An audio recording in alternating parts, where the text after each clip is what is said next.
Bonjour, bonjour à tous. Merci d'avoir choisi KTV et Cozy FM. Nous allons commencer notre premier temps de parole avec nos invités qui sont déjà sur ce plateau. On parle de David Hervé, accompagné ce matin de Sarah. Bonjour, messieurs, dames.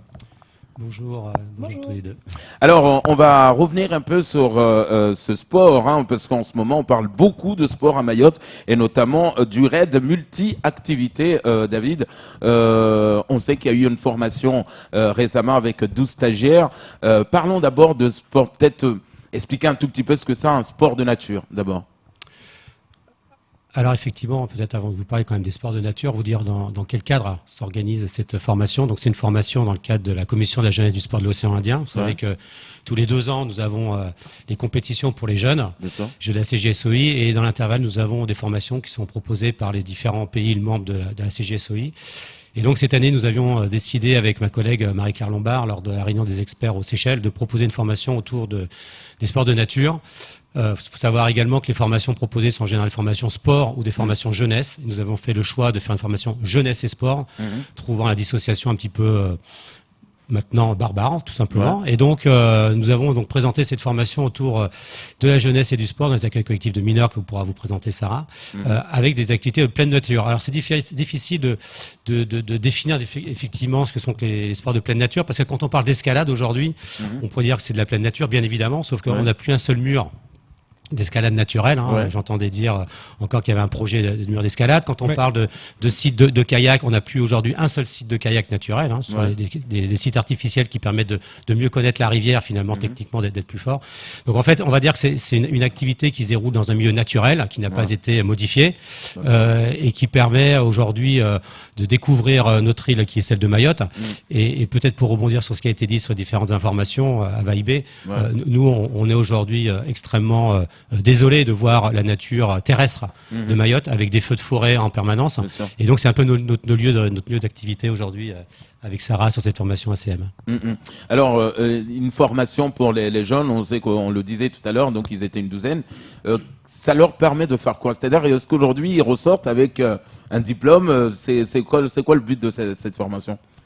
Alors non, ils sont pas ressortis avec un diplôme de la formation qui a duré qu'une seule semaine. Ils sont ressortis par contre avec des compétences, des qualifications qui leur permettent maintenant d'organiser et de savoir organiser des activités de pleine nature dans le cadre des accueils collectifs de mineurs. C'est-à-dire qu'on leur a présenté un certain nombre d'activités, le kayak, la randonnée, le VTT, la course d'orientation, le golf et les réglementations qui sont autour de ces activités pour que maintenant ils puissent en toute connaissance de cause mettre en place ces activités dans les centres de loisirs, dans les séjours de vacances. C'est-à-dire que maintenant, ça y est, ils sont des adultes quelque part, pour un peu des adultes relais. On le sait que récemment, il y a eu la 2e édition de Uzulu Amwinjo. Est-ce que c'est dans ces genres d'événements, effectivement, qu'on doit avoir de former les jeunes pour pouvoir servir dans ce genre d'événements? Alors effectivement, cette action, cette 2e édition s'inscrit dans la continuité des premières actions qui ont été mises en place par la DGSCS et l'association SUA à l'époque, il y a 4 ans maintenant. D'accord. Et en fait, l'idée, c'est de venir en complément des forces vives de la communauté de communes 3CO et donc de l'Office de tourisme et de l'Office des sports qui l'organise. Et c'était bien sa demande de pouvoir bénéficier de forces supplémentaires, de jeunes connaissant un petit peu plus ces activités pour pouvoir venir les aider lors de cette manifestation qui aura lieu sans aucun doute l'année prochaine. Et je pense qu'on a atteint une partie de cet objectif puisque ces 12 personnes qui ont été remarquables durant la semaine sont en train de créer un réseau d'échange, un réseau pour continuer à se perfectionner, parce que comme l'a souligné Sarah, effectivement, en une semaine, c'est toujours un petit peu compliqué de devenir extrêmement compétent. En tout cas, on acquiert un certain nombre de connaissances. Et nous, notre rôle de la DGSCS, c'est bien de continuer à les accompagner. Donc, on est sur une forme de réflexion. Comment les accompagner? Sous quel type de formation? Sous quel module? Donc, en fait, on est plutôt dans l'attente maintenant de leur retour. Plutôt que de proposer quelque chose de très cadré, on est dans l'attente de leur retour pour savoir comment on va pouvoir mieux les accompagner et donc accompagner l'organisation de ce type de manifestation qui s'est déroulée dans la 3CO, mais qui, nous l'espérons, pourra se dérouler dans d'autres comités de communes dans l'avenir, dans un avenir proche. Oui, justement, parce que quand vous dites que là, ça a duré une semaine, pour 12 personnes, ça paraît court, avec peu de personnes par rapport à l'ampleur, quand même, par rapport à la richesse de Mayotte. Est-ce que c'est prévu de faire un stage plus long avec plus de personnes dans beaucoup plus d'endroits à Mayotte? J'ai envie de dire oui tout de suite, parce que nous avons formé une équipe. Alors on a notre collègue Marie-Claire qui n'est pas sur le plateau, mais qui a travaillé très très largement avec nous. Donc on a formé une équipe tous les trois avec Marie-Claire et Sarah. Et aujourd'hui, on sait qu'il y a du besoin et on sait qu'il y a une envie aussi. C'est ça qui est important. Hein. Moi, je suis arrivé il y a à peu près 7 ans et demi et c'était très difficile d'évoquer les sports de nature. On parle souvent de football à Mayotte, mais comme dans beaucoup de pays autour de nous ou d'îles. Et aujourd'hui, on peut parler des sports de nature et ces jeunes sont friands quand on parle des sports de nature. Donc ça, c'est quelque chose de très récent. C'est notre rôle aussi que de leur proposer de nouvelles activités, ce qui a été réussi. Et c'est vrai qu'en une semaine, c'est frustrant. Eh bien, tant mieux. On a créé cette frustration, on est très heureux et c'est pour ça que nous sommes aujourd'hui dans l'attente des retours de ces jeunes et d'autres associations. Hein. C'est vrai que nous avons été plutôt sur les accueils collectifs de mineurs, plutôt sur des associations sportives, mais il y a également tous les privés qui pourraient avoir une stratégie de développement de l'île à travers la pratique des sports de nature. Hein. C'est bien notre créneau. Et nous sommes prêts à recevoir tout le monde et à réfléchir ensemble, encore une fois, ensemble. Mais c'est vrai que quand on regarde la beauté du lagon, c'est fabuleux. Quand on regarde la beauté terrestre, c'est fabuleux. Avec un vrai cri d'alarme quand même aujourd'hui. Hein. Nous avons utilisé la chanson de Bacco. Désolé les enfants. Encore une fois, on s'excuse d'avoir un peu saccagé Mayotte, mais maintenant on leur donne la main pour qu'ils puissent reprendre justement une bonne direction vers un Mayotte un peu plus propre, un Mayotte moins saccagé par les feux de forêt notamment. Alors c'est vrai, Sarah, vous avez bossé avec ces mineurs. Est-ce qu'aujourd'hui c'est d'ailleurs l'une des politiques de faire passer directement le message aux plus jeunes, parce que c'est finalement eux qui vont sauver Mayotte de demain? Je pense que c'est indispensable de tout miser sur la jeunesse et l'éducation, c'est la première des choses. Et nous, c'est dans cette optique qu'on a travaillé ensemble avec les éducateurs sportifs, avec les animateurs, avec les directeurs d'accueil collectif de mineurs, pour que eux, ils s'emparent d'un message auquel ils étaient déjà sensibilisés quand même. Ils se sont pas inscrits par hasard à cette formation, pour qu'ensuite ils aient les outils et les moyens, les ressources pour faire passer le message aux jeunes. C'est pour ça que ce qui se passe dans les accueils collectifs de mineurs est extrêmement important, parce qu'on brasse environ un peu plus de 10 000 enfants par année sur Mayotte. C'est énorme et ça nous permet de faire vraiment passer des messages, de leur faire prendre conscience du territoire dans lequel ils sont et de tout faire pour le protéger. Donc oui, bien sûr, c'est indispensable. Est-ce que, par exemple, il y a chose à faire avec les écoles, vu qu'il y a beaucoup de jeunes, évidemment, peut-être faire des formations, de les inclure dans les programmes scolaires pour qu'un maximum de jeunes puissent participer à ça? C'est un peu prévu, ça, ou pas? Alors, je pourrais pas répondre à la question parce que c'est vraiment pas notre domaine de compétence, le niveau scolaire. Nous, on s'occupe vraiment de tout ce qui est hors scolaire. On peut travailler de temps en temps avec les écoles, le vice-rectorat, etc. C'est peut-être le proposer aux écoles pour dire au vice-rectorat, voilà, il y a une chose à faire avec les élèves. Vous pouvez pas l'inclure dans des trucs parascolaires ou extrascolaires. Alors oui, en effet. Par contre, les accueils collectifs de mineurs, ça veut aussi dire le périscolaire. Et en ce moment, le périscolaire se développe. On travaille avec un certain nombre de communes à la mise en place d'expérimentations du périscolaire sur différentes écoles. Et en effet, si on forme les animateurs et les directeurs d'ACM à ces questions-là, le périscolaire s'en trouvera évidemment agrandi, quoi. Alors, David, c'est vrai que vous le disiez tout à l'heure, on a un bijou magnifique, Mayotte, mais est-ce que nos parcours, si je peux le dire, les nommer comme ça, nos parcours de santé aujourd'hui sont connus, sont identifiés? Et on le disait d'ailleurs, une personne me disait lors de Uzulu Wamwinjo, qu'il y a des parcours aujourd'hui que lui-même n'ose pas trop s'aventurer parce qu'il y a aussi cette question de sécurité.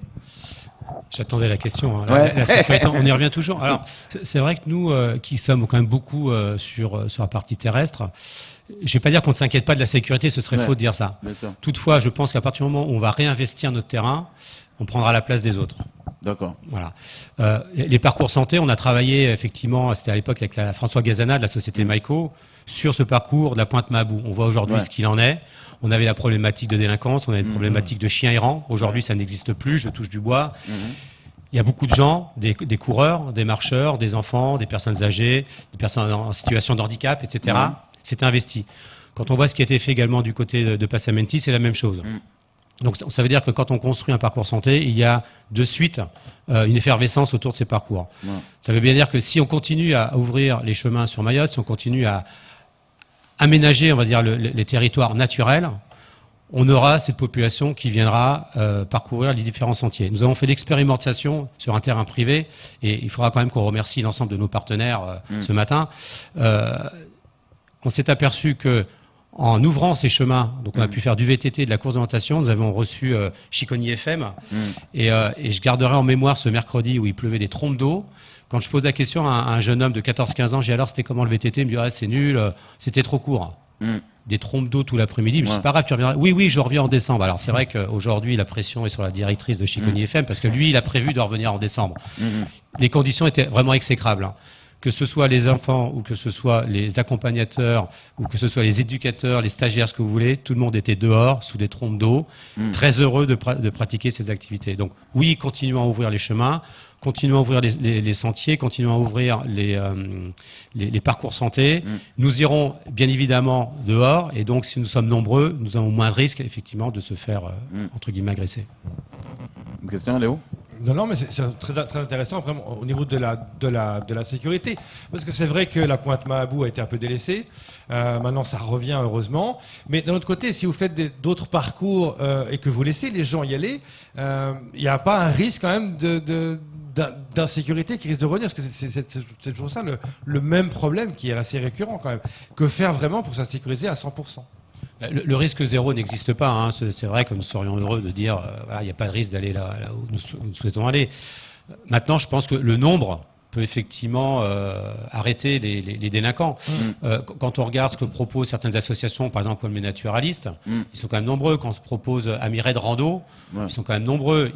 On n'a pas souvent de problème quand même. Hein. Faut l'avouer. C'est vrai quand on part tout seul sur des sentiers, on a plus le risque de se faire agresser, et ce qui est dommage. Mais je crois que ce qu'on n'a pas évoqué sur les sports de nature, c'est le côté éducatif, c'est le côté social, c'est le côté bien-être, etc. C'est le côté familial également. Ouais. Et en fait, on s'aperçoit aujourd'hui que beaucoup de personnes pratiquent des activités pleine nature pour être loin de la ville.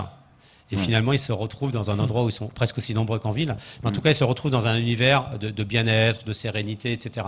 Et c'est là-dessus qu'il faut jouer, sur ce sentiment d'être loin. Moi, j'étais sur le lagon hier. C'est fabuleux qu'on a l'impression de quitter Mayotte tout en étant à Mayotte. Ouais. Et on a besoin de prendre un peu cette aspiration, cette bouffée d'oxygène. Est-ce qu'on sait combien de parcours santé sont prévus? Est-ce qu'il y a une idée du nombre qu'on a envie peut-être de mettre sur Mayotte? Aujourd'hui, à ma connaissance, il n'y a pas de schéma, on va dire, de parcours de santé. Par contre, il y a effectivement les chemins de randonnée, les grandes randonnées, le travail qui a été effectué entre le conseil départemental et l'ONF. Aujourd'hui, il y a, pour ne citer que la 3CO, puisque c'est un travail que l'on mène depuis un an avec eux, sur le développement économique du territoire à travers la pratique des sports de nature, donc économique et touristique. Il y a beaucoup de chantiers. Très peu connaissent les sentiers VTT. Par exemple. Alors, on a vraiment des sentiers VTT extraordinaires. Ouais. Et donc, avant même de dire combien, il faut savoir où ils sont, il faut pouvoir les cartographier et ensuite pouvoir les présenter sous forme ludique. Alors, c'est vrai que la passerelle avec l'éducation nationale, avec le temps périscolaire, l'activité de Sarah, elle est toute faite, elle est simple. La difficulté, c'était d'avoir des vélos. Aujourd'hui, on a acheté des vélos, etc. Est-ce que finalement, c'est pas ça le problème, que le jeune Mahorais ne connaisse pas ses sentiers, ne connaisse pas sa forêt, quelque part? Est-ce que c'est pas ça? Parce que j'entendais la 3CO qui voulait former des guides, parce qu'on n'a pas, le jeune Mahorais aujourd'hui finalement avait tourné un peu le dos à tous ces sentiers-là. Est-ce que le travail va commencer d'abord par là? Ouais, certainement. Après, faut jeter la pierre à personne. On est dans une culture, on va dire, africaine du football, et c'est fabuleux, quoi, le football. Ça fait vivre tout le monde, le basket. On est très contents, nous, Mahorais, de battre les Réunionnais. Voilà. Donc, faut pas se voiler la face. Par contre, nous, notre rôle, effectivement, service de l'État, c'est bien d'être en mesure de proposer d'autres activités. C'est vrai que quand il y a 7 ans, on parlait des sports de nature, on nous regarde avec des gros yeux, ça veut dire quoi? C'est quoi? Pour faire ça? Avec qui? Quel intérêt? Bon. Okay. Aujourd'hui, c'est pas nous qui répondons. Ce sont les jeunes sur le terrain. On l'a vu, il y avait 48 jeunes sur le terrain qui étaient tous enchantés entre le VTT, la course d'orientation, la chasse au trésor. Ils étaient là et ils veulent revenir. Donc eux, ils ont cette réponse. Ce qu'ils n'avaient pas, c'était des personnes autour d'eux qui puissent proposer ces activités. Aujourd'hui, c'est le cas. À nous de voir comment on peut leur proposer de façon à ce que ce soit quelque chose qui ne soit pas trop élevé, trop cher. Voilà, que ce soit quelque chose qui soit fait en sécurité et qui soit fait également encadré par des personnes, alors soit dans le cadre des accueils collectifs de mineurs, soit dans le cas des associations, donc des personnes qui soient compétentes, diplômées. Voilà. Mais nous, notre rôle, c'est véritablement d'impulser des nouvelles activités. Donc, c'est aujourd'hui il est jamais trop tard pour bien faire, et tant mieux. Et puis les nouvelles générations seront très heureuses de dire, moi Mayotte je connais par cœur parce que j'ai traversé Mayotte à VTT ou à cheval ou en courant, etc. Ou à la voile ou en kayak. Il faut quand même souligner, juste pour finir, peut-être que l'on a formé 7 CQP kayak sur l'île. Ça n'était jamais arrivé. Nous en avions un qui avait quitté l'île il y a 3 ou 4 ans. Nous avons aujourd'hui 7 CQP kayak.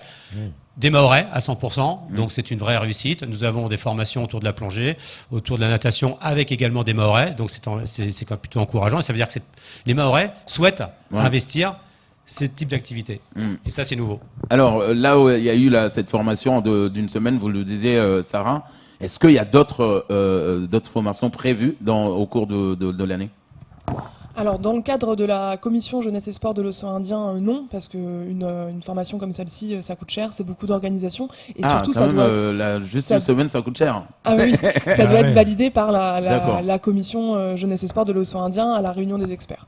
Donc, une formation CJSOI à Mayotte, il n'y en aura pas d'autres pendant l'année. Peut-être l'an prochain, mais alors sur une autre thématique, les choses ne sont pas encore définies. Et concernant les sports de nature, pas forcément de formation définie. Par contre, la réunion du réseau qu'on a constitué là pendant qui s'est constitué tout seul en fait pendant cette semaine où les choses se sont hyper bien passées et tous les animateurs et sportifs se sont très très bien entendus. Donc voir maintenant, c'est en réflexion avec eux pour voir si on se retrouve pas sur des temps pour travailler sur une thématique particulière, etc. Pour l'instant, au sein du réseau et par la suite voir si on élargit. Donc profiter de l'engouement qu'il y a eu pour faire boule de neige en fait. C'est ça, exactement. Ouais. Est-ce que les associations, que ce soit environnementales ou sportives, culturelles, peuvent vous soumettre un projet en disant nous on a besoin de former, on veut passer par vous? On est là pour ça. Peut-être pour compléter ce que disait Sarah, il y a un projet au lycée de Cocody, au lycée agricole de Cocody, autour des sports de nature. Le lien entre le monde agricole et le monde sportif, le monde économique tout simplement. Bien évidemment que toutes les bonnes idées seront reçues dans notre service, et puis ensuite nous pourrons les étudier. Je pense qu'il doit également y avoir une vraie dimension autour du développement durable. C'est bien ça les sports de nature. La mission exacte des sports de nature à Mayotte, c'est le développement maîtrisé des sports de nature. Donc il ne s'agit pas de faire n'importe quoi. Raison pour laquelle nous avons fait venir durant la semaine le parc marin, qui nous a exposé un petit peu les problématiques du lagon. Nous avons fait venir l'ONF, qui nous a parlé de toute la problématique terrestre. Nous avons fait venir les naturalistes, qui ont parlé de la problématique de la mangrove. Après, nous avons fait venir les pompiers, parce qu'on avait peur de nos petits bobos, et il faut quand même garder nos jeunes en sécurité. Donc ça veut dire que quand on a des idées autour de ces thématiques, nous serons toujours prêts à les recevoir. Dernièrement, il faut les citer, Mlési Mahorais, avec un très beau projet à Kangani, a été financé à hauteur de 6 000 euros il y a à peu près une semaine de ça, par la mission développement durable de Paris. Donc quand on a des vrais projets qui tiennent la route, qu'on arrive à travailler ensemble et à trouver un sens commun, nous les accompagnons, bien évidemment. Voilà. Et puisque j'ai remercié un certain nombre de partenaires, quand même remercier également le RSMA, qui nous a permis d'assurer ces transports. La grande problématique de Mayotte, comment se déplacer d'un point à un autre. Les sports de nature sont dans cette problématique-là. Et grâce au RSMA, nous avons eu la chance, effectivement, de pouvoir aller sur les différents sites chaque matin et revenir chaque soir.